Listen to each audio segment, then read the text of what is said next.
Hey guys, അപ്പോൾ ഇന്ന് ഞാൻ നിങ്ങൾക്ക് കൊണ്ടുവന്നിരിക്കുന്ന മൂവി 2014 ഒരു ഹൊറർ മിസ്റ്ററി ത്രില്ലർ മൂവിയായിട്ട് പുറത്തിറങ്ങിയ ഡെബോറ ലോഗൻ എന്ന് പറഞ്ഞിട്ട് ഒരു വേറെ ലെവൽ ഹൊറർ ത്രില്ലർ മൂവിയാണ് നമ്മളിന്ന് എക്സ്പ്ലെയിൻ ചെയ്യാൻ പോകുന്നത്.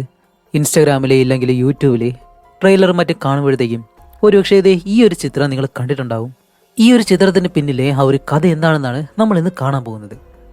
അതുപോലെ ഈ ഒരു മൂവി ഇതുവരെയും കണ്ടിട്ടില്ലാത്തവർക്ക് ഇതൊരു ബെസ്റ്റ് എക്സ്പീരിയൻസ് തന്നെയായിരിക്കും. അതുകൊണ്ട് നിങ്ങൾ ഒരിക്കലും മിസ് ചെയ്യരുത്. അപ്പോൾ ഇനി ഞാൻ കൂടുതലായിട്ടും പറഞ്ഞ് സമയം കളയുന്നില്ല. അപ്പോൾ നമ്മുടെ ഈ മൂവിയുടെ സ്റ്റാർട്ടിങ് സീനിൽ മിയ, ലൂയിസ്, ഗാവിൻ ഇങ്ങനെ 3 പേരടങ്ങുന്ന ഒരു സ്റ്റുഡൻസ് ടീം ഒരു വയസ്സായിട്ടുള്ള സ്ത്രീയുടെ വീട്ടിലേക്ക് പോവാണ്.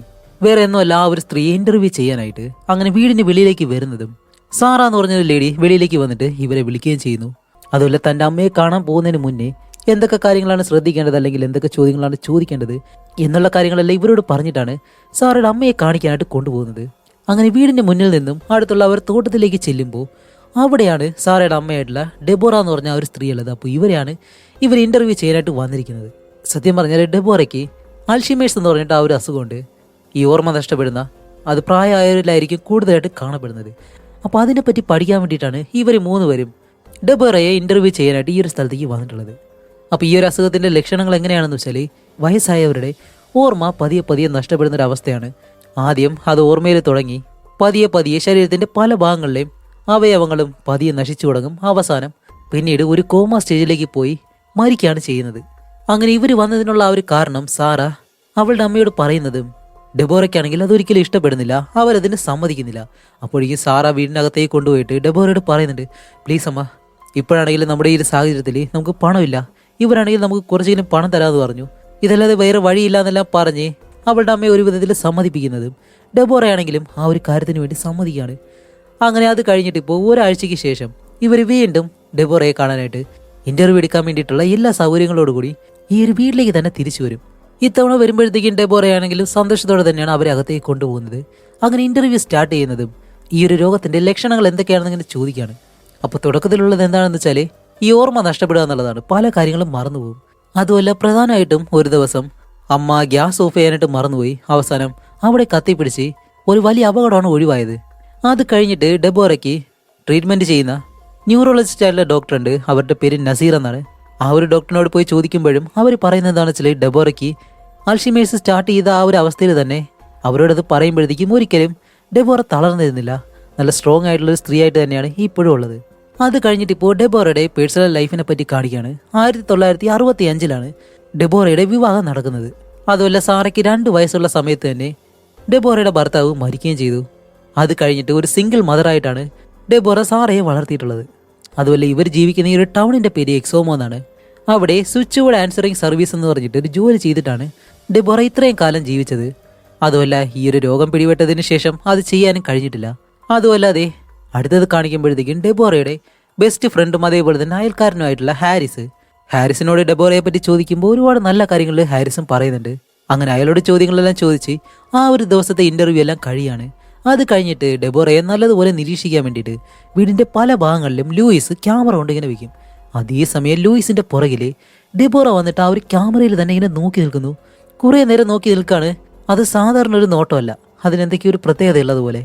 എന്നിട്ട് പെട്ടെന്ന് ലൂയിസിന്റെ പുറകിലേക്ക് നടന്നു പോകുന്നതും ഡെബോറയെ കാണാനില്ല. അതുപോലെ ലൂയിസിനും ഗാവിനും ഒരു റൂമും അതേപോലെ തന്നെ മിയയ്ക്ക് മറ്റൊരു റൂമാണ് കൊടുത്തിട്ടുള്ളത്. അങ്ങനെ അത് കഴിഞ്ഞിട്ട് ഇപ്പോൾ രാത്രി കാണിക്കുമ്പോഴത്തേക്കും കിച്ചണിൽ എന്തോ ശബ്ദം, കിച്ചണിൽ ഗാവിൻ നിലവിളിക്കുന്ന ശബ്ദം കേൾക്കുന്നു.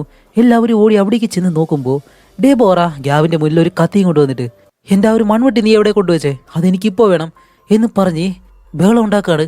എന്താണെന്ന് വെച്ചാൽ തോട്ടത്തിൽ യൂസ് ചെയ്യുന്ന ഒരു ചെറിയ മൺവെട്ടിയുണ്ട്, അത് കണ്ടുപിടിച്ച് തന്നില്ല എന്നുണ്ടെങ്കിൽ നിന്നെ കൊല്ലുമെന്ന് പറഞ്ഞിട്ടാണ് ഗാവിന്റെ മുന്നിൽ കിടന്നിട്ട് ഡെബോറ ആ ഒരു കത്തിയും വെച്ച് ഇങ്ങനെ പറയുന്നത്.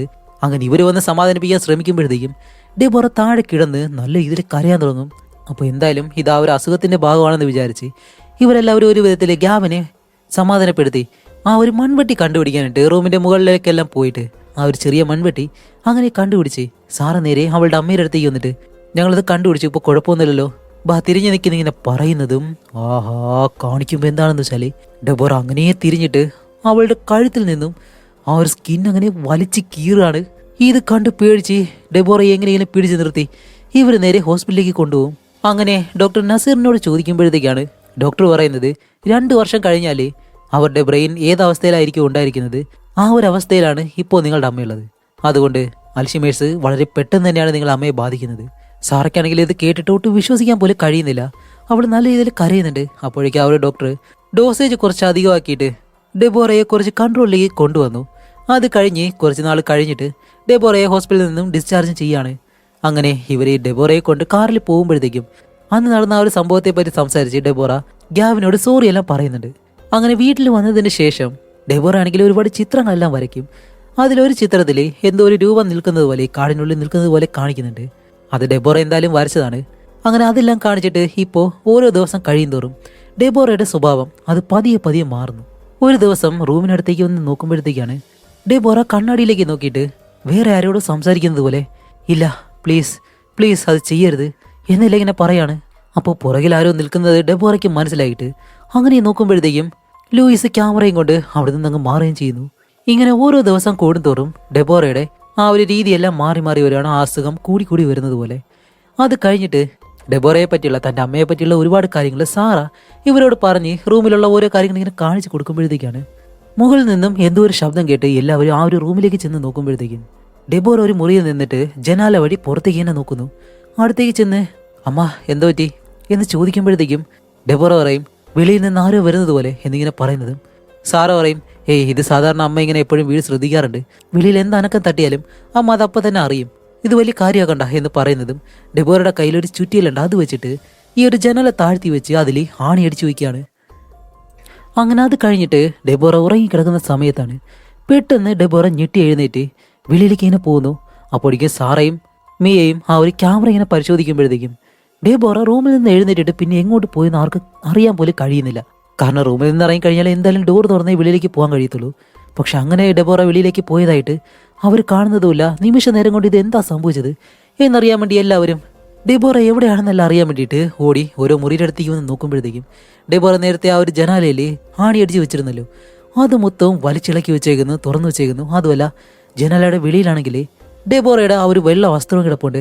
അങ്ങനെ ഇവർ അവിടെ നിന്ന് ഇറങ്ങി ആ ഒരു അടുത്തുള്ള കാടിനടുത്തേക്ക് ഓടിച്ചെന്ന് നോക്കുമ്പോഴത്തേക്കും ഡെബോറ കൈ വെച്ച് അവിടെയുള്ള മണ്ണ് കുഴിച്ചിങ്ങനെ എടുത്തുകൊണ്ടിരിക്കുന്നു. അങ്ങനെ ഇവരെല്ലാവരും ഓടിച്ചെന്ന് ഡെബോറയെ കൊണ്ട് നേരെ ബാത്റൂമിലേക്ക് വന്നിട്ട് ഡെബോറയുടെ കൈയെല്ലാം ഇങ്ങനെ വൃത്തിയാക്കാണ്. അപ്പോൾ ഈ ഒരു കൈ കഴുകി കൊടുക്കുന്നത് സത്യം പറഞ്ഞാൽ മിയയാണ്. അപ്പോൾ മിയ പറയുന്നുണ്ട് മാം നിങ്ങൾ എന്ത് കാര്യമായി ചെയ്തേ, ഞങ്ങളെല്ലാവരും നല്ലതുപോലെ പേടിച്ചു പോയി കേട്ടോ എന്നെല്ലാം പറയുന്നതും ഡെബോറ മിയെ ഒരു നോട്ടം നോക്കുന്നുണ്ട്. എൻ്റെ മോനെ ഈ ഒരു മൂവിയിലെ ഒരു ഒന്നൊന്നര നോട്ടമാണിത്. ഈ ഒരു നോട്ടത്തിൽ തന്നെ സത്യം പറഞ്ഞാൽ കാണുന്ന നമ്മൾ പോലും പേടിച്ചു പോവും.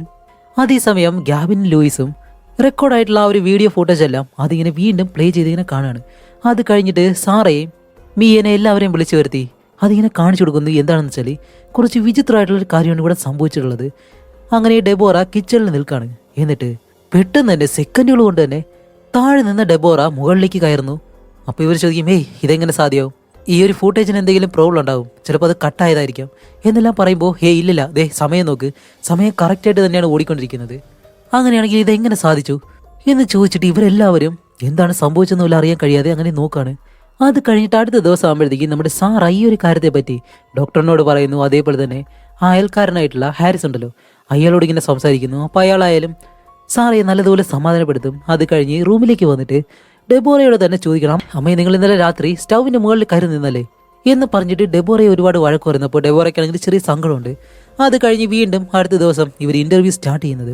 ഇത്തവണ എന്തായാലും ഡെബോറ സാധാരണ രീതിയിൽ തന്നെയാണ് ഇവരോട് സംസാരിക്കുന്നത്. അപ്പോൾ മിയ ചോദിക്കും അല്ല ഡെബോറ നിങ്ങൾക്ക് ഇപ്പോൾ എങ്ങനെയുണ്ട്, ഓക്കെ അല്ലേ എന്ന് ചോദിക്കുമ്പോൾ ഡെബോറ പറയും ആ ഓക്കെയാണ്, ഒരു കുഴപ്പമില്ല എന്ന് പറയുന്നതും മിയ പറയും ശരി ഡെബോറ എനിക്ക് നിങ്ങളെ കുറച്ച് ഫൂട്ടേജ് കാണിക്കാനുണ്ട് എന്ന് പറഞ്ഞിട്ട് ഡെബോറ ഒരു കിച്ചണിൽ ചെയ്ത കാര്യമുണ്ടല്ലോ ആ ഒരു സ്റ്റൗവിൻ്റെ മുകളിലേക്ക് കയറി നിന്നത് ആ ഒരു കാര്യം അത് വീഡിയോ ഇങ്ങനെ കാണിച്ചു കൊടുക്കുന്നതും ഡെബോറ അത് കണ്ടിട്ട് ഹേയ് ഇത് ഞാൻ തന്നെയാണോ ചെയ്തത്, ഇതെങ്ങനെയാണ് സംഭവിച്ചത്, നിങ്ങളിത് കണ്ടെങ്കിൽ എന്നെ തടഞ്ഞുകൂടായിരുന്നു. അപ്പോൾ സാറ് പറയും ഇല്ലമ്മ ഞങ്ങൾ വന്നിരുന്നു, ആ ഒരു സമയത്ത് നിങ്ങൾ കരയുമായിരുന്നു എന്നെല്ലാം പറയുമ്പോഴത്തേക്കും ഡെബോറയ്ക്ക് ഇതെല്ലാം കേട്ടിട്ട് വളരെ വിഷമമായി. താൻ തന്നെയാണ് ഇതെല്ലാം ചെയ്തെന്ന് ആലോചിച്ച് അവൾ നല്ല എതിരെ കരയാൻ തുടങ്ങും. അങ്ങനെ ഇരുന്നിട്ട് പെട്ടെന്ന് ഈ ഒരു ക്യാമറ എല്ലാം തള്ളിക്കളഞ്ഞ് ഇവരോട് ബഹളം വെച്ച് ഓരോരുത്തരായിട്ട് അറ്റാക്ക് ചെയ്യാൻ തുടങ്ങാണ്. അങ്ങനെ ഇവരെല്ലാവരും ഡെബോറയെ സമാധാനപ്പെടുത്തി വീണ്ടും ആശുപത്രിയിലേക്ക് കൊണ്ടുപോയിട്ട് ഇപ്പോൾ ഡോക്ടർമാരെല്ലാം കൂടി ചേർന്ന് ഒരുപാട് ടെസ്റ്റുകളെല്ലാം നടത്തുന്നു. അതേപോലെ തന്നെ ഡെബോറയുടെ ഉള്ളിലേക്ക് ഒരുപാട് മരുന്നുകളെല്ലാം കുത്തിവെക്കുകയാണ്. അതുമല്ല മെഡിക്കൽ ഫീൽഡിൽ പോലും കണ്ടുപിടിക്കാൻ കഴിയാത്ത എന്തോ ഒരു മാറ്റം ഡെബോറയുടെ സ്കിന്നിലും സംഭവിച്ചിട്ടുണ്ട്. അതുമല്ലാതെ ഒരുപാട് തവണ ഡെബോറ സ്വയം അവരുടെ കയ്യിലും ശരീരവും എല്ലാം മുറിവേൽപ്പിക്കാനും ശ്രമിച്ചിട്ടുണ്ട്. അപ്പോൾ ഇതിനെപ്പറ്റി ഡോക്ടർ നസീറിനോട് ചോദിക്കുമ്പോൾ ഇത്രയും കാലത്തെ അനുഭവത്തിൽ അൽഷിമേഴ്സ് എന്ന് പറഞ്ഞ ഒരു രോഗത്തിൽ ഇതുപോലൊരവസ്ഥ ഒരിക്കലും ഞാൻ കണ്ടിട്ടില്ല. അൽഷിമേഴ്സിനും ഇതിന് ഒരു ബന്ധമില്ലെന്നാണ് ഡോക്ടർ പറയുന്നത്. അതുകൊണ്ട് ഇതിനു വേണ്ടിയിട്ട് ഒരു സ്പെഷ്യലിസ്റ്റിനെ ഇവിടേക്ക് കൊണ്ടുവരുന്നുണ്ടെന്നും ആ ഒരു ഡോക്ടർ പറയുന്നു. അത് കഴിഞ്ഞിട്ട് ഡെബോറയെ വീണ്ടും വീട്ടിലേക്ക് കൊണ്ടുവരികയാണ്.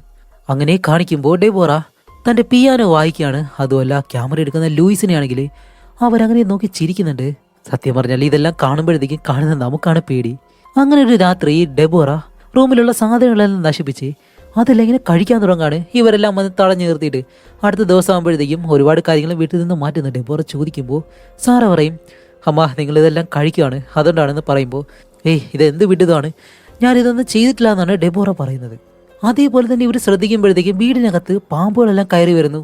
ചേട്ടാ ഇതൊക്കെ എപ്പോൾ സംഭവിച്ചു? പക്ഷെ ഇപ്പോൾ ആ ഒരു പ്രശ്നം കാരണം അതൊന്നും അവർ വലിയ കാര്യമാക്കുന്നില്ല. അങ്ങനെ വീണ്ടും ദിവസങ്ങൾ കഴിഞ്ഞു പോകുമ്പോഴത്തേക്കാണ് ഗാവിൻ ഒരു ദിവസം ഡെബോറയുടെ ആർട്ട് ഗാലറി അത് പോയി കാണാമെന്ന് പറഞ്ഞിട്ട് ക്യാമറയെല്ലാം എടുത്ത് അത് നിങ്ങളെ കാണിക്കാൻ പോകണമെന്നെല്ലാം പറഞ്ഞ് നേരെ ആ ഒരു റൂമിലേക്ക് ചെന്നിട്ട് അവർ വരച്ച പെയിൻറ്റിംഗ് എല്ലാം ഇങ്ങനെ കാണുകയാണ്. അപ്പോൾ ഒരു പെയിൻറ്റിങ്ങിൽ ഇവരുടെ വീട്ടിലുള്ള ആ ഒരു ജനാലയുണ്ടല്ലോ, ആ ഒരു ജനാലയ്ക്ക് വെളിയിൽ ദൂരെയായിട്ട് ഒരു കറുത്ത രൂപം നിൽക്കുന്നത് പോലെ. അങ്ങനെ അത് മാറ്റി അടുത്ത പെയിൻറ്റിങ് നോക്കുമ്പോൾ ആ ഒരു രൂപം കുറച്ചുകൂടി അടുത്ത് വരുന്നത് പോലെ, വീണ്ടും അടുത്തത് നോക്കുമ്പോൾ ഇത് അടുത്തടുത്ത് വരുന്നത് പോലെയാണ് ഇങ്ങനെ കാണിക്കുന്നത്. ഇത് കാണുന്നതും ഗാവിൻ നല്ല രീതിയിൽ പേടിച്ചിട്ട് നേരെ ആ ഒരു ജനാലയുടെ അടുത്തേക്ക് ചെന്ന് നോക്കും. എന്നിട്ട് തൻ്റെ ഒരു കുരിശ് മാലയുണ്ട് അതെടുത്ത് അവിടേക്ക് ഇങ്ങനെ തൂക്കിയിടാണ്. എന്നിട്ട് പെട്ടെന്ന് തിരിയുന്നതും ഓഹോ ദാഹിക്കുന്നു ഡെബോറ അവൻ്റെ മുന്നിൽ. എന്നിട്ട് വല്ലാത്ത രീതിയിൽ ഗാവിനോട് ഇങ്ങനെ സംസാരിക്കുന്നതും അവൻ പെട്ടെന്ന് തിരിഞ്ഞു നോക്കുമ്പോഴത്തേക്കാണ് അടഞ്ഞു കിടന്ന ആ ഒരു ജനാല ഇപ്പോൾ പാതി തുറന്നിരിക്കുന്നു. അവൻ പേടിച്ച് നേരെ വെളിയിലേക്ക് വന്നിട്ട് എല്ലാവരോടും പറയണം അവിടെ എന്താ സംഭവിച്ചത്, ഞാൻ ചെന്നപ്പോൾ അത് നല്ല ഇതിൽ അടഞ്ഞു കിടക്കുമായിരുന്നു, പെട്ടെന്ന് അത് തുറക്കുകയെല്ലാം ചെയ്തു, എനിക്കറിയത്തില്ല ഇവിടെ എന്താ സംഭവിക്കുന്നതെന്ന്, എനിക്ക് നല്ല പേടിയുണ്ട് മിയ, നീ ഡബിൾ പേയ്മെൻറ്റ് തരുവാണെങ്കിൽ ഞാൻ ഇവിടെ നിൽക്കാം, ഇല്ലാന്നുണ്ടെങ്കിൽ ഞാൻ ഇവിടെ നിന്ന് പോകുമെന്ന് പറഞ്ഞിട്ട്. അപ്പോഴേക്കും നമ്മുടെ മിയയ്ക്കാണെങ്കിലും ഇതല്ലാതെ വേറെ വഴിയില്ല. അങ്ങനെ അത് കഴിഞ്ഞ് വീണ്ടും ഡെബോറയുടെ റൂമാണ് കാണിക്കുന്നത്. ഡെബോറ രാത്രിയിൽ പെട്ടെന്ന് എഴുന്നേറ്റ് അവരുടെ വസ്ത്രമെല്ലാം ഊരിക്കളഞ്ഞ് നടന്നിങ്ങനെ പോകുന്നതും പെട്ടെന്ന് വീടിനകത്തെ ഫോണെല്ലാം റിങ് ചെയ്യുന്നു. ആ ഒരു ശബ്ദം കേട്ട് എല്ലാവരും ഞെട്ടി എഴുന്നേറ്റ് റൂമിലെല്ലാം നോക്കുമ്പോഴത്തേക്കും ഡെബോറയെ കാണാനില്ല. അങ്ങനെ ഡെബോറ എവിടെയാണെന്ന് എല്ലാവരും ഇങ്ങനെ ചുറ്റിന് അന്വേഷിക്കുകയാണ്. അങ്ങനെ എല്ലാവരും ചുറ്റി നടക്കുന്നതും മുകളിൽ എന്തോ ഒരു ശബ്ദം കേട്ട് നേരെ ആ ഒരു മുറിയിലേക്ക് ചെല്ലുമ്പോൾ ഡെബോറ ന്യൂഡായിട്ടിരിക്കുന്നു. അതുമല്ല വേറൊരു ഭാഷയാണ് ഇപ്പോൾ സംസാരിക്കുന്നത്. അതുമല്ലാതെ 337 എന്ന് പറഞ്ഞിട്ട് ഒരു നമ്പറിൽ കണക്ട് ചെയ്യാനായിട്ട് ശ്രമിക്കുന്നുണ്ട്. അതുമല്ലാതെ പെട്ടെന്ന് ആ ഒരു ഫോണിൻ്റെ വയറുകളെല്ലാം വലിച്ചു വരുന്നതും ഷോർട്ട് സർക്യൂട്ടായിട്ട് ഡെബോറയുടെ ബോധം നഷ്ടപ്പെടുന്നതും. അത് കഴിഞ്ഞിട്ട് ഡോക്ടർ നസീറിനെ ഇവിടേക്ക് വിളിച്ചു വരുത്തി ട്രീറ്റ്മെൻ്റ് എല്ലാം നോക്കിയിട്ട് ഇപ്പോൾ ഡെബോറ വീണ്ടും നോർമൽ ആയിട്ടുള്ള അവസ്ഥയായി. ഒരുപക്ഷെ ഇതുപോലെ ഡെബോറ വീണ്ടും ചെയ്യുവാണെങ്കിൽ ഞാൻ ചില മരുന്നുകൾ എഴുതി തരാം എന്ന് പറഞ്ഞിട്ട് സാറയ്ക്ക് കുറച്ച് മരുന്നുകളെല്ലാം ഇങ്ങനെ എഴുതി കൊടുക്കുകയാണ്. അങ്ങനെ അത് കഴിഞ്ഞിട്ട് ഗാവിനും ലൂയിസും ഡെബോറ സംസാരിച്ച ആ ഒരു ഭാഷ അതേതാണെന്ന് അറിയാൻ വേണ്ടിയിട്ട് ആ ഒരു റെക്കോർഡർ ഡീകോഡ് ചെയ്ത് നോക്കുമ്പോഴത്തേക്കാണ് അപ്പോഴാണ് ഇവർക്ക് മനസ്സിലാവുന്നത് ഡെബോറ സംസാരിച്ചത് ഫ്രഞ്ച് ലാംഗ്വേജ് ആണ്. അപ്പോൾ സാറ ഇത് കേട്ടിട്ട് പറയും, എൻ്റെ അമ്മയ്ക്ക് ഒരിക്കലും ഫ്രഞ്ച് അറിയത്തില്ല, ഇത് നിങ്ങൾക്ക് എന്തോ മിസ്റ്റേക്ക് പറ്റിയതാണെന്ന് പറയുമ്പോൾ അവർ സമ്മതിക്കുന്നില്ല. സാറയും അവളുടെ അമ്മയ്ക്ക് ഫ്രഞ്ച് അറിയത്തില്ല എന്ന് തന്നെയാണ് പറയുന്നത്. അങ്ങനെ എന്താണ് അവർ പറഞ്ഞതെന്ന് അറിയാൻ വേണ്ടി അതിങ്ങനെ കേട്ട് നോക്കുമ്പോൾ ബലി കൊടുക്കുക, പാമ്പ്, അഞ്ചാമത്തെ കുട്ടി, ഇങ്ങനെയുള്ള ചില കാര്യങ്ങളാണ് പറയുന്നത്. അങ്ങനെ ഇതെല്ലാം കേൾക്കുമ്പോഴത്തേക്കും സാറയ്ക്കാണെങ്കിൽ നല്ല പേടിയായി. അവളാണെങ്കിൽ പെട്ടെന്ന് ഇത് ഓഫ് ചെയ്യാൻ പറഞ്ഞിട്ട് ഹാരിസ് ഉണ്ടല്ലോ ഡെബോറയുടെ ഫ്രണ്ട്, അയാളോട് പോയി ഇതിനെപ്പറ്റി സംസാരിക്കുകയാണ്. അപ്പോഴേക്കും ഹാരിസ് പറയുന്നത് എന്താണെന്ന് വെച്ചാൽ, നീ എന്തായാലും ആ ഒരു 3 പേരെ വീട്ടിൽ നിന്ന് പറഞ്ഞയക്കി, ഒരിക്കലും ഇതൊന്നും ശരിയാവത്തില്ല, നിനക്ക് ഞാൻ പണം തരാമെന്ന് പറയുമ്പോൾ സാർ അധികം ഒന്നും മിണ്ടാതെ നേരെ തിരിച്ചു തന്നെ വരികയാണ്. എന്നിട്ട് വീട്ടിലേക്ക് വന്നിട്ട് ഡെബോറ ഇപ്പോൾ 337 എന്ന് പറഞ്ഞിട്ട് ആ ഒരു നമ്പറിലേക്കാണല്ലോ കണക്ട് ചെയ്യാനായിട്ട് ശ്രമിച്ചത്. അത് ആരുടെ നമ്പറാണെന്ന് കണ്ടുപിടിക്കാൻ വേണ്ടി ഇവരുടെ പഴയ ഡയറി മറ്റു കാര്യങ്ങളെല്ലാം ഇങ്ങനെ പരിശോധിക്കുന്നതും 336 ഉണ്ട്, 338 ഉണ്ട്, പക്ഷേ 337 മാത്രമില്ല. അപ്പോഴേക്കും നമ്മുടെ ലൂയിസ് ഒരു ചാർക്കോൾ കൊണ്ടുപോവാ, ഞാനിപ്പോൾ ഒരു ഐഡിയ കാണിച്ചു തരാമെന്ന് പറഞ്ഞിട്ട് ഒരു ചാർക്കോൾ വാങ്ങി കീറിപ്പോയൊരു ഭാഗമുണ്ട് അതിൻ്റെ അടുത്ത പേജിൽ ഈ ചാർക്കോൾ വെച്ച് ഇങ്ങനെ വരയ്ക്കുന്നതും അവിടെ പതിഞ്ഞ ആ ഒരു അക്ഷരം തെളിഞ്ഞു വരികയാണ്. അതിൽ ഹെൻറി ഡിയാഡീൻ എന്ന് പറഞ്ഞിട്ട് ഒരു പേരിങ്ങനെ തെളിഞ്ഞു വരുന്നതും ഈ ഒരു പേര് കേൾക്കുന്നത് നമ്മുടെ സാറ വിട്ടെന്ന് വല്ലാണ്ടാവുകയാണ്. എന്താണെന്ന് വെച്ചാൽ ആ ഒരു പേര് വെച്ചിട്ട് നെറ്റിൽ സെർച്ച് ചെയ്ത് നോക്കുമ്പോഴത്തേക്കാണ് ഹെൻറി ഡിയാഡീൻ എന്ന് പറഞ്ഞിട്ട് ആ ഒരാൾ ഒരു സീരിയൽ കില്ലറാണ്, വളരെ മോശമായിട്ടുള്ളൊരു സീരിയൽ കില്ലറാണ്. അങ്ങനെ കൂടുതലായിട്ടുള്ള വിവരങ്ങൾ ഇവർ അന്വേഷിക്കുമ്പോഴത്തേക്കാണ് നമ്മുടെ ഡെബോറ ജീവിച്ചിരുന്ന അതേ പട്ടണത്തിൽ തന്നെയാണ് അയാൾ ജീവിച്ചിരുന്നത്. അതേപോലെ തന്നെ 4 ചെറിയ പെൺകുട്ടികളെ അയാൾ കൊടൂരായിട്ട് കൊന്നിട്ടുണ്ട്. അതുപോലെ ഹെൻറി ഡിയാഡി എന്ന് പറഞ്ഞിട്ട് അയാൾ ഒരു പീഡിയാട്രീഷ്യനാണ്. പെട്ടെന്നൊരു ദിവസം അയാൾക്ക് എന്തോ ഒരു അസുഖം വന്ന് അതിൽ നിന്ന് പുറത്തു വരാൻ വേണ്ടി അയാൾ സാത്താനെ ആരാധിക്കാൻ തുടങ്ങി. അതിനു വേണ്ടിയിട്ട് മൊണാക്കൻ ബ്ലഡ് റിച്വൽ എന്ന് പറഞ്ഞിട്ട് ഒരു സാധാരണ സേവിക്കുന്ന ചടങ്ങുണ്ട്. അതിനുവേണ്ടി ചെറിയ 5 പെൺകുട്ടികളെ ബലി കൊടുക്കണം. പക്ഷെ ഇതുവരെയും അയാൾ 4 പെൺകുട്ടികളെ മാത്രമേ ബലി കൊടുത്തിട്ടുള്ളൂ. അതിൽ പ്രധാനമായിട്ട് എന്താണെന്ന് വെച്ചാൽ ഫസ്റ്റ് ടൈം പീരിയഡ്സ് ആവുന്ന ആ ഒരു പെൺകുട്ടികളെയാണ് ബലി കൊടുക്കേണ്ടത്. അങ്ങനെയുള്ള ആ ഒരു പെൺകുട്ടികളെ കൊന്ന് ആ ഒരു രക്തം സാത്താന് കൊടുത്തു കഴിഞ്ഞാൽ മരണമില്ലാത്തൊരു ജീവിതം സാത്താൻ തിരിച്ചു കൊടുക്കുമെന്നാണ് ഇയാൾ വിശ്വസിക്കുന്നത്. അതുകൊണ്ട് തന്നെ അയാൾക്ക് ആ ഒരു അസുഖമുള്ളത് കൊണ്ട് തന്നെ ആൾറെഡി 4 പെൺകുട്ടികളെ അയാൾ ബലി കൊടുത്തു കഴിഞ്ഞു. അതുമല്ലാതെ എല്ലാ പെൺകുട്ടികളുടെയും തലയിൽ ഒരു പാമ്പിന്റെ സിമ്പലും കൂടാതെ അവരുടെ എല്ലാവരുടെയും ശരീരഭാഗങ്ങൾ അയാൾ കഴിക്കുകയും ചെയ്തു. അപ്പോൾ ആ ഒരു ചടങ്ങ് പ്രകാരം 5 പെൺകുട്ടികളാണ് ബലി കൊടുക്കേണ്ടത്. പക്ഷെ 4 പെൺകുട്ടികളെ ബലി കൊടുത്തതിന് ശേഷം അയാളെ ആ ഒരു നാട്ടിൽ നിന്ന് തന്നെ കാണാതായി. അപ്പോൾ ചിലർ വിശ്വസിക്കുന്നത് ഡിയാഡിൻ മരിച്ചുപോയെന്നാണ്. മറ്റുള്ളവർ പറയുന്നു അയാൾ ഇപ്പോഴും എവിടെയോ ഒളിച്ച് ജീവിക്കുന്നുണ്ടെന്ന്. അതുമല്ലാതെ അയാളെ കാണാതായതിന് ശേഷം അയാളുടെ വീട്ടിൽ നിന്നും എന്തോ സ്മെല്ലടിച്ച് പോലീസുകാർ ചെന്ന് പരിശോധിക്കുമ്പോൾ ഒരുപാട് പാമ്പുകളെ കൊന്നിട്ടേക്കുന്നതാണ് കാണുന്നത്. അങ്ങനെ ഈ ഒരു കാര്യങ്ങളെല്ലാം നമ്മുടെ സാറയും മേയും കൂടി കണ്ടുപിടിച്ച് രണ്ടുപേരും നേരെ ഡെബോറയുടെ അടുത്തേക്ക് ചെന്നിട്ട് അവരോട് ചോദിക്കാണ്, അല്ല ഡിയാഡിൻ എന്ന് പറഞ്ഞ ഒരാൾ, അയാളെ പറ്റി നിങ്ങൾക്കറിയോ? അയാൾ നിങ്ങളുടെ ക്ലയന്റ് ആണോ എന്നിങ്ങനെ ചോദിക്കുമ്പോൾ ഡെബോറ കുറച്ച് നേരം ആലോചിച്ചിട്ട് അതെ, ആ ഒരു പേര് ഞാൻ കേട്ടിട്ടുണ്ട്. അപ്പോൾ സാറ് പറയും അയാളെ കാണാതായി എന്ന് പറയുമ്പോൾ ഡെബോറ പറയും ഒരിക്കലുമില്ല, അയാൾ മരിച്ചുപോയി എന്നിങ്ങനെ പറയാണ്. മരിച്ചുപോയി എന്ന് പറഞ്ഞാൽ അയാളെ കൊന്നു എന്നിങ്ങനെ പറയുന്നതും എല്ലാവരും ഷോക്കായിട്ട്, അല്ലമ്മ നിങ്ങൾക്ക് എങ്ങനെ ഈ ഒരു കാര്യം അറിയാം? ഡെബോറ പെട്ടെന്ന് ബാത്റൂമിലേക്ക് ഇങ്ങനെ ഓടിപ്പോവാണ്.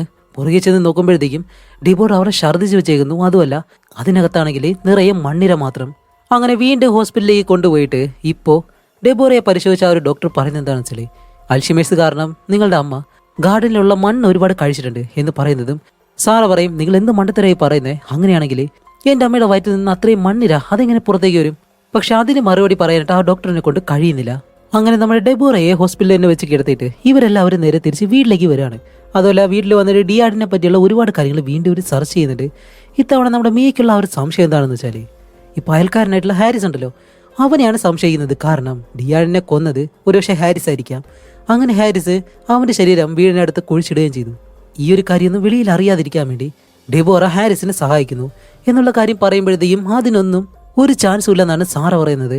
അങ്ങനെ സംസാരിച്ചുകൊണ്ടിരിക്കുന്ന അതേ സമയത്ത് പെട്ടെന്ന് വെളിയിൽ ഗൺ ഫയർ ആവുന്ന ശബ്ദം എന്താണെന്ന് വെളിയിലൂടെ നോക്കുമ്പോഴത്തേക്കും ഹാരിസ് ഉണ്ടല്ലോ അയാൾ കുടിച്ചിട്ട് തോക്ക് കൊടുത്ത് എല്ലായിടവും ഇങ്ങനെ ഷൂട്ട് ചെയ്തുകൊണ്ടിരിക്കുകയാണ്.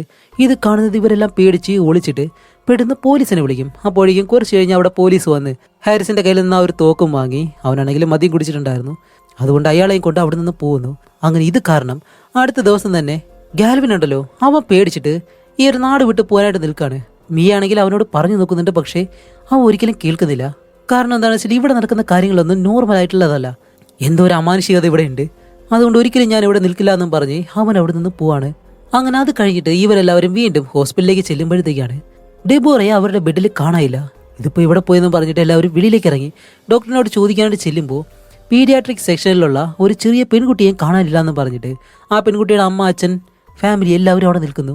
അങ്ങനെ എല്ലാവരും CCTV ഫുട്ടേജ് എടുത്തിട്ട് പരിശോധിച്ച് നോക്കുമ്പോൾ ആഹാ, ആ ഒരു ക്യാൻസർ പേഷ്യൻ്റ് ആയിട്ടുള്ള ചെറിയ പെൺകുട്ടിയെ ഡെബോറയാണ് കൂട്ടിക്കൊണ്ട് പോയിട്ടുള്ളത്.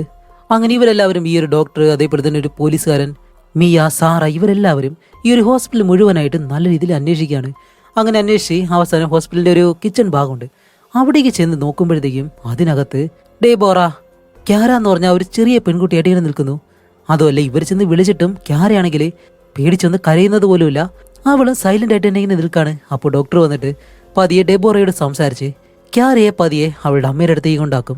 അത് കഴിഞ്ഞ് ഡെബോറയെ നേരെ ബെഡിലേക്ക് കൊണ്ടുവരുമ്പോഴത്തേക്കും ഡെബോറ ആണെങ്കിൽ ഇപ്പോൾ അലറി വിളിച്ച് ആ ഒരു ബെഡിൽ നിന്ന് പോകാനായിട്ട് ശ്രമിക്കുകയാണ്. അങ്ങനെ ഇവരെല്ലാവരും ഡെബോറയെ അവിടെ കെട്ടിയിട്ടിട്ട് ഇപ്പോൾ സാറയ്ക്ക് മനസ്സിലായി ഏതോ ഒരു സാത്താൻ തൻ്റെ അമ്മയെ കൺട്രോൾ ചെയ്യുന്നുണ്ടെന്ന്. അതുകൊണ്ട് തന്നെ ഒരു ഫാദറിനെ വിളിച്ചിട്ട് എക്സോർസിസം ചെയ്യാൻ വേണ്ടിയിട്ട് ഇങ്ങനെ പറയാണ്. അപ്പോഴേക്കും ആ ഒരു ഫാദർ പറയും, പ്ലീസ്, ഇത് വളരെ കോംപ്ലിക്കേറ്റഡ് ആയിട്ടുള്ള ഒരു പ്രശ്നമാണ്. അതുകൊണ്ട് എന്തായാലും എക്സോർസിസം ഒന്നും ചെയ്യാൻ കഴിയത്തില്ല. വേണമെന്നുണ്ടെങ്കിൽ ഹോസ്പിറ്റലിൽ വന്നിട്ട് നിങ്ങളുടെ അമ്മയ്ക്ക് വേണ്ടിയിട്ട് ഞാൻ ഒന്ന് പ്രാർത്ഥിക്കാം എന്ന് പറയുമ്പോഴത്തേക്കും നമ്മുടെ സാറയ്ക്ക് ഇപ്പോൾ എന്ത് ചെയ്യണമെന്ന് അറിയത്തില്ല. അങ്ങനെ വിഷമിച്ച് നിൽക്കുമ്പോഴത്തേക്കാണ് മിയ പറയുന്നത്, എനിക്കറിയാവുന്ന ഒരു പ്രൊഫസറുണ്ട്, പുള്ളിക്കാരനെ ഇവിടേക്ക് വിളിക്കാം. അതുമല്ല, അയാളാണ് ഡിയാഡിൻ എന്ന് പറഞ്ഞ അയാളുടെ കേസ് പോലെ ഹാൻഡിൽ ചെയ്തിട്ടുള്ളത്. അതുകൊണ്ട് എന്തായാലും നമ്മളെ ഹെൽപ്പ് ചെയ്യാനായിട്ട് അദ്ദേഹത്തെ കൊണ്ട് കഴിയുമെന്ന് പറഞ്ഞ് ഡോക്ടർ ഏണസ്റ്റ് ഷെഫർ എന്ന് പറഞ്ഞിട്ട് അയാളെ വിളിച്ചു വരുത്താണ്. അങ്ങനെ ആ ഒരു ഡോക്ടറിനെ വീട്ടിലേക്ക് കൊണ്ടുവന്നിട്ട് ഡെബോറയുടെ വീഡിയോ കാര്യങ്ങളെല്ലാം ഇവർക്ക് കാണിച്ചു കൊടുക്കുന്നതും അയാളത് കണ്ടിട്ടാണ് പറയുന്നത്, സാധാരണ വീക്കായിട്ടുള്ള ആളുകളെയാണ് സാത്താന്മാർ തിരഞ്ഞെടുക്കുന്നത്. ഇതുപോലൊരു സംഭവം ആഫ്രിക്കയിൽ നടന്നിട്ടുണ്ട് എന്ന് പറഞ്ഞിട്ട് ഈ ഫോട്ടോയും മറ്റു കാര്യങ്ങളൊക്കെ കാണിച്ചു കൊടുക്കുകയാണ്. എന്താണെന്ന് വെച്ചാൽ ആഫ്രിക്കയിലെ ഒരു കുട്ടി മരിച്ചതിന് ശേഷം ആ കുട്ടിയുടെ ആത്മാവ് അവൻ്റെ അമ്മയെ കൺട്രോൾ ചെയ്യുമായിരുന്നു. അങ്ങനെ ആ ഒരു കുട്ടിയുടെ ശരീരം കുഴിച്ചു മൂടാതെ ഒരാഴ്ചയോളം ആ ഒരമ്മ സൂക്ഷിക്കുകയും ചെയ്തു. അതിനുശേഷം ഒരു മന്ത്രവാദിയെ വിളിച്ച് ആ ഒരു പയ്യന്റെ ശരീരം കത്തിച്ചതിന് ശേഷമാണ് ആ ഒരമ്മ സാധാരണ അവസ്ഥയിലേക്ക് വന്നത് എന്ന് ഈ ഒരു ഡോക്ടർ പറയുന്നതും, അതേസമയം ഇവിടെ ഹോസ്പിറ്റലിൽ കാണിക്കുമ്പോൾ ഹാരിസ് ഇപ്പോൾ ഡെബോറയെ കാണാനായിട്ട് വരികയാണ്. അപ്പോഴേക്കാണ് ഡെബോറ ഹാരിസിനോട് പറയുന്നത്, പ്ലീസ് പ്ലീസ് എന്നെ കൊല്ല് ഹാരിസ്, ഒരിക്കലും ആ ഒരു സാത്താൻ എന്നെ പൂർണ്ണമായിട്ട് കൺട്രോൾ എടുക്കാൻ സമ്മതിക്കരുത് എന്നിങ്ങനെ പറയുന്നതും ഹാരിസിനും വേറെ വഴിയില്ലാതെ ഡെബോറയുടെ തലയിലേക്ക് ഒരു തലയിണ വെച്ച് ഡെബോറയെ കൊല്ലാനായിട്ട് ശ്രമിക്കുന്നതും പെട്ടെന്ന് ആ ഒരു റൂമിലെ TV എല്ലാം നല്ലതുപോലെ കുലുങ്ങിയിട്ട് അത് തെറിച്ചു വന്ന് ഹാരിസിന്റെ തലയിലേക്ക് ഒരു ഒറ്റയിടി. അങ്ങനെ ഹാരിസിനെ ഒന്നും ചെയ്യാൻ കഴിയാതെ അവിടെ നിന്ന് പോയതിന് ശേഷം സാറ വന്നിട്ട് ഇപ്പോൾ ഹാരിസിനോട് കാര്യങ്ങളെല്ലാം തിരക്കുമ്പോഴത്തേക്കാണ് മൂവിയിലെ പ്രധാന ട്വിസ്റ്റ് എന്താണെന്ന് വെച്ചാൽ വർഷങ്ങൾക്ക് മുന്നേ ഡിയാഡിൻ എന്ന് പറഞ്ഞ ഒരു സീരിയൽ കില്ലർ അയാൾ 4 പെൺകുട്ടികളെ കൊന്നതിന് ശേഷം അവൻ 5ാമതായിട്ട് കൊല്ലാനായിട്ട് ശ്രമിച്ച ആ ഒരു പെൺകുട്ടിയെ നമ്മുടെ സാറയാണ്. അങ്ങനെ ഈ ഒരു കാര്യം മനസ്സിലാക്കിയ ഡെബോറ ഡിയാഡിന്റെ കഴുത്തറുത്ത് അവനെ കൊല്ലുമായിരുന്നു. അതുമല്ലാതെ ഡെബോറയും ഹാരിസും കൂടി ചേർന്ന് അവന്റെ ശരീരം ഇവരുടെ പൂന്തോട്ടത്തിൽ കുഴിച്ചിടുകയും ചെയ്തു. അങ്ങനെ ഈ ഒരു കാര്യം നമ്മുടെ സാറ് മനസ്സിലാക്കുന്നതും, അല്ല എവിടെയാ കുഴിച്ചിട്ടെന്ന് പറഞ്ഞ് ഗാർഡനിലെ ഒരു ശില്പമുണ്ടല്ലോ അതിന് താഴെ എന്നിങ്ങനെ പറയുന്നതും നമ്മുടെ ലൂയിസ്, മിയ, സാറ ഇവർ 3 പേര് വീട്ടിലേക്ക് വന്നിട്ട് ആ ഒരു ഗാർഡന്റെ അടുത്തേക്ക് ചെന്ന് ആ ഒരു ശില്പത്തിന് താഴെയായിട്ട് വലിയൊരു കുഴിയെടുക്കാണ്. അങ്ങനെ ഇവർ ഒരുപാട് കുഴിയെടുത്ത് നോക്കുന്നുണ്ട്. പക്ഷേ അതിന് താഴെയായിട്ട് ഒരു ശരീരഭാവം കണ്ടുപിടിക്കാൻ കഴിയുന്നില്ല. പക്ഷേ കണ്ടുപിടിക്കുന്നത് എന്താണെന്ന് വെച്ചാൽ ഡെബോറ യൂസ് ചെയ്യുന്ന ആ ഒരു കോരി ഉണ്ടല്ലോ ചെറുത്, അത് മാത്രമാണ്. അപ്പോഴാണ് നമ്മുടെ സാറയ്ക്ക് ഒരു കാര്യം മനസ്സിലാവുന്നത്, സത്യത്തിൽ തൻ്റെ അമ്മ ഡെബോറയ്ക്ക് അൽഷിമേഴ്സ് ഒന്നും ഇല്ല, അവളെ കൺട്രോൾ ചെയ്യുന്നതേ ഡിയാഡിന്റെ ആത്മാവാണ്. അതുകൊണ്ടാണ് ഡെബോറ ഇടയ്ക്കിടയ്ക്ക് ആ ഒരു തോട്ടത്തിലേക്ക് വന്നിട്ട് കൈ കൊണ്ട് അവിടെ ഒരു കുഴി എടുത്തിട്ടുള്ളത്. സത്യത്തിൽ ഡിയാഡിൻ അവന്റെ ശരീരം ഒരിടത്ത് സേഫ് ആയിട്ട് വെക്കുന്നതിന് വേണ്ടി ആ ഒരു കുഴിയെടുത്ത് ഡെബോറയെ കൊണ്ട് അതെവിടെയോ ഒളിപ്പിച്ചു വെച്ചിരിക്കുകയായിരുന്നു. അങ്ങനെ അതെവിടെയാണെന്ന് കണ്ടുപിടിക്കാൻ വേണ്ടി എല്ലാവരും ചുറ്റി നടക്കുമ്പോഴത്തേക്കും റൂമിന്റെ ഒരു ഭാഗത്തൊരു സീലിംഗിൽ എന്തോ നനവുള്ളതുപോലെ. അങ്ങനെ ആ ഒരു ഭാഗം തുറന്ന് നോക്കുന്നതും മുകളിലേക്ക് ഒരു വഴിയുണ്ട്. അതുവഴി 3 പേരും പതിയെ പേടിച്ച് അങ്ങനെ മുകളിലേക്ക് കയറാണ്. അങ്ങനെ 3 പേര് അകത്തേക്ക് ചെല്ലുമ്പോഴത്തേക്കും നല്ല ഇരുട്ടാണ്. അതുമല്ല എന്തോ പശ പോലെയൊക്കെ കാണുന്നുണ്ട്. അങ്ങനെ ഇവരവിടെ നല്ലതുപോലെ നോക്കുമ്പോൾ സാറയ്ക്ക് ഒരു ചാക്ക് ഇങ്ങനെ കാണുന്നത്, അത് ചെന്ന് തുറന്ന് നോക്കുമ്പോൾ ഭയങ്കരമായിട്ട് സ്മെല്ല്, വോമിറ്റിംഗ് എല്ലാം വരുന്നുണ്ട്. അങ്ങനെ അതും എടുത്ത് അവർ തുറന്ന് നോക്കുമ്പോഴത്തേക്കും ഡിയാഡിന്റെ ശരീരം ഈ ഒരു ചാക്കിനകത്താണ്. അങ്ങനെ ഇവർ ആ ഒരു ചാക്ക് നേരെ താഴേക്ക് എടുത്തുകൊണ്ട് വന്നിട്ട് അതിപ്പോൾ കത്തിക്കാനായിട്ട് ശ്രമിക്കുകയാണ്. കാരണം ആ ഒരു ഡോക്ടർ പറഞ്ഞിരുന്നല്ലോ ശരീരം കത്തിച്ചു കഴിഞ്ഞാൽ എന്തായാലും ആ ഒരു ആത്മാവിനെ നിൽക്കാൻ കഴിയത്തില്ലാന്ന്. അത് പ്രകാരം ഇവർ കത്തിക്കാനായിട്ട് നിൽക്കുമ്പോൾ പെട്ടെന്ന് അതിനകത്ത് നിന്നും ഒരുപാട് പാമ്പുകൾ വെളിയിലേക്ക് ഇറങ്ങി വരുന്നു. അത് കണ്ട് ഇവർ പേടിക്കും. എന്നിരുന്നാലും അതെല്ലാം പോയതിന് ശേഷം അങ്ങനെ സാറ പെട്ടെന്ന് ആ ഒരു ചാക്ക് കത്തിക്കാനായിട്ട് ശ്രമിക്കുമ്പോൾ അത് കത്തിപ്പിടിക്കുന്നില്ല. അതേസമയം പെട്ടെന്ന് കാണിക്കുമ്പോൾ ആ ഒരു സ്ഥലം മുഴുവനായിട്ട് പൊട്ടി അങ്ങ് തെറിയുകയും ചെയ്യുന്നു. അങ്ങനെ എല്ലാവരും പേടിച്ചിട്ട് അങ്ങനെ 3 പേരും പേടിച്ച് വെളിയിലേക്ക് ഇറങ്ങി വന്ന് ഉള്ളിലേക്ക് നോക്കുമ്പോഴത്തേക്കാണ് ജനാല വഴി ഡിയാഡിന്റെ ആത്മാവ് അവിടെ നിന്ന് ഇവരിങ്ങനെ നോക്കുകയാണ്. അപ്പോൾ എന്തായാലും പേടിച്ചിട്ട് കാര്യമില്ല, ഇതെങ്ങനെയെങ്കിലും അവസാനിപ്പിച്ചേ പറ്റൂ എന്ന് പറഞ്ഞിട്ട് സാറ നേരെ അകത്തേക്ക് പോയിട്ട് ആ ഒരു ചാക്കെടുത്ത് വണ്ടിയിലേക്ക് ഇട്ട് അവൾ നേരെ ഹോസ്പിറ്റലിലേക്ക് ചെല്ലും. അവിടേക്ക് ചെന്ന് നോക്കുമ്പോഴത്തേക്കാണ് ഡെബോറയെ വീണ്ടും കാണാനില്ല എന്ന് പറഞ്ഞിട്ട് എല്ലാവരും വെളിയിൽ നിൽക്കുന്നു. CCTV ഫുട്ടേജ് പരിശോധിക്കുമ്പോൾ ഡെബോറ വീണ്ടും കാര എന്ന് പറഞ്ഞ ഒരു ചെറിയ പെൺകുട്ടിയെ കൊണ്ട് അവിടെ നിന്ന് പോയിട്ടുണ്ട്. അതുമല്ല തടഞ്ഞ ഒരു പോലീസുകാരനെ കൊല്ലുകയും ചെയ്തു. അങ്ങനെ ഇവരിപ്പോൾ എന്താണ് മനസ്സിലാക്കുന്നതെന്ന് വെച്ചാൽ ഡിയാഡിൻ ഇതിന് മുന്നേ ആ ഒരു 4 പെൺകുട്ടികളെ കൊന്നിട്ടുള്ളത് മലയുടെ മുകളിലുള്ള ഒരു ഗുഹയ്ക്കകത്ത് വെച്ചാണ്. അങ്ങനെയാണെങ്കിൽ ഡിയാഡിന്റെ ആത്മാവാണ് അമ്മയെ കൺട്രോൾ ചെയ്യുന്നത്. ഇപ്പം 5ാമതായിട്ടുള്ള ഒരു പെൺകുട്ടിയെ കൊന്ന് അവൻ ആ ഒരു ചടങ്ങ് പൂർത്തിയാക്കാൻ വേണ്ടിയിട്ടാണ് അവനിപ്പോൾ ശ്രമിക്കുന്നത്. അതുകൊണ്ട് ആ ഒരു ഗുഹയ്ക്കുള്ളിൽ തന്നെ അവൻ പോയിട്ടുണ്ടാവും എന്ന് മനസ്സിലാക്കി ഇവർ പോലീസുമായിട്ട് നേരെ ആ ഒരു മലയുടെ അടുത്തേക്ക് ചെല്ലാണ്. എന്നിട്ട് എല്ലാവരും ഈ ഒരു കാടിനുള്ളിലൂടെ നടന്ന് ഡിയാഡിൻ പോയിട്ടുള്ള ആ ഒരു ഗുഹയ്ക്കകത്തേക്കും പോകുന്നു. അങ്ങനെ ഇവരെല്ലാവരും ഗുഹയ്ക്കകത്തേക്ക് നടന്ന് ചെല്ലുമ്പോഴത്തേക്കും അതിന് മുന്നേ തന്നെ ഡെബോറേനെയും ക്യാരിനെയും ഇവർ കാണും. അങ്ങനെ ഇവരെ അനങ്ങാതെ നിൽക്കാണ്. അപ്പോൾ ആ ഒരു പോലീസുകാരിയാണെങ്കിലും പതിയെ വന്നിട്ട് ക്യാരിയോട് ഇങ്ങനെ സംസാരിക്കാൻ ശ്രമിക്കുമ്പോൾ ക്യാരി ഇപ്പോൾ തിരിഞ്ഞു നിന്നിട്ട് പറയുന്നത് എന്താണെന്ന് വെച്ചാൽ ഡിയാഡിൻ ഒരു നല്ല വ്യക്തിയാണ്, അദ്ദേഹം എന്നെ നദിക്കപ്പുറത്തേക്ക് കൊണ്ടുപോയി വൃത്തിയാക്കാനായിട്ടാണ് ശ്രമിക്കുന്നത് എന്ന് വീണ്ടും ഇങ്ങനെ പറഞ്ഞുകൊണ്ടേയിരിക്കുന്നു. അപ്പോഴേക്കും ക്യാരിയെ പതിയെ മാറ്റി നിർത്തി ഡെബോറയുടെ അടുത്തേക്ക് ഒന്ന് അവളെ വിലങ്ങയായിട്ട് ഇങ്ങനെ വരുന്നത് ഡെബോറ പെട്ടെന്ന് ആ ഒരു പോലീസുകാരുടെ മുഖത്തേക്ക് തുപ്പിക്കൊടുക്കും. അപ്പോഴേക്കും തന്നെ ആ ഒരു പോലീസുകാരുടെ മുഖം പെട്ടെന്ന് അങ്ങ് വെന്തുവാണ്. എല്ലാവരും പേടിച്ച് ചുറ്റിനും നോക്കുമ്പോഴത്തേക്ക് വീണ്ടും ക്യാരിയെ കാണാനില്ല. അങ്ങനെ അവനെ നേരെ ഹോസ്പിറ്റലിലേക്ക് കൊണ്ടുപോയിട്ട് ഇപ്പോൾ ഇവരെ അന്വേഷിച്ച് വീണ്ടും ആ ഒരു പോലീസുകാരി ലിൻഡ, സാറ, മിയ ഇവർ 3 പേരും അകത്തേക്ക് പോവാണ്. അങ്ങനെ കുറേ ദൂരം നടന്ന് ചെല്ലുമ്പോഴത്തേക്കാണ് ഒരു പഴയ മില്ലിങ്ങനെ കാണുന്നത്. അങ്ങനെ അതിനകത്തേക്ക് നടന്ന് ചെല്ലുമ്പോഴത്തേക്കും രക്തം ഇങ്ങനെ താഴെ വീഴുന്ന കാണുന്നു. അത് ഫോളോ ചെയ്ത് 3 പേരും അകത്തേക്ക് ചെന്നിട്ട് ഇപ്പോൾ 3 പേരും 3 വഴിക്കായിട്ട് ഇങ്ങനെ പോവാണ്. ഒരുമിച്ച് പോയി കഴിഞ്ഞാൽ ചിലപ്പോൾ കണ്ടുപിടിക്കാൻ കഴിയത്തില്ല. അതുപോലെ നല്ല ഇരുട്ടുണ്ട്. അങ്ങനെ കുറേ നേരം അന്വേഷിച്ച് പിന്നെയും കറങ്ങി ഒരു വശത്തേക്ക് ഒന്ന് നോക്കുമ്പോൾ ലിൻഡ എന്ന് പറഞ്ഞ ഒരു പോലീസുകാരിയെ കൊടൂരായിട്ട് കൊന്നിട്ടേക്കുന്നു. അതുമല്ല അവരുടെ അടുത്താണെങ്കിൽ ഒരുപാട് പാമ്പുകളുണ്ട്. അങ്ങനെ പേടിച്ച് പലയിടങ്ങളിലൂടെ സാറ ഇങ്ങനെ ഓടുകയാണ്. ഓടി ഓടി അവസാനം മിയനെ കണ്ടുപിടിച്ച് അതിനുള്ളിലേക്ക് പോകുമ്പോഴത്തേക്കാണ് ഇതിനകത്താണ് ആ ഒരു വലിയ ഗുഹ തന്നെ അവൻ നിർമ്മിച്ചു വെച്ചിട്ടുള്ളത്. അങ്ങനെ ഇവർ രണ്ടുപേരും ആ ഒരു ഇരുട്ടത്ത് നടന്ന് അവസാനം നൈറ്റ് വിഷൻ എല്ലാം ഓണാക്കി ഒരുപാട് ഉള്ളിലേക്ക് ചെന്ന് നോക്കുമ്പോൾ ഡെബോറേനെയും ആ ഒരു ചെറിയ പെൺകുട്ടിയെ കണ്ടുപിടിക്കുന്നു. അപ്പോഴേക്കും സാറയാണെങ്കിൽ ഡോക്ടർ പറഞ്ഞ ആ ഒരു മരുന്നുണ്ടല്ലോ അത് നേരെ കൊണ്ടുവന്നിട്ട് ഡെബോറയെ കുത്തിവെക്കാനായിട്ട് ശ്രമിക്കുമ്പോഴത്തേക്കും ഒന്നും വർക്കാവുന്നില്ല. കാരണം ഡെബോറ നല്ല രീതിയിൽ ഇവരെ അറ്റാക്ക് ചെയ്യുന്നുണ്ട്. ഇരുട്ടായതുകൊണ്ട് ഇവർക്ക് ഇപ്പോൾ എന്താണ് സംഭവിക്കുന്നതെന്ന് പോലും മനസ്സിലാവുന്നില്ല. അത് കഴിഞ്ഞ് ഡെബോറയെ കാണാതാവുന്നു. അപ്പോഴേക്കാണ് സാറ ഇതിനകത്തേക്ക് കൊണ്ടുവന്നൊരു ബാഗ് ഉണ്ട് അതിനകത്ത്.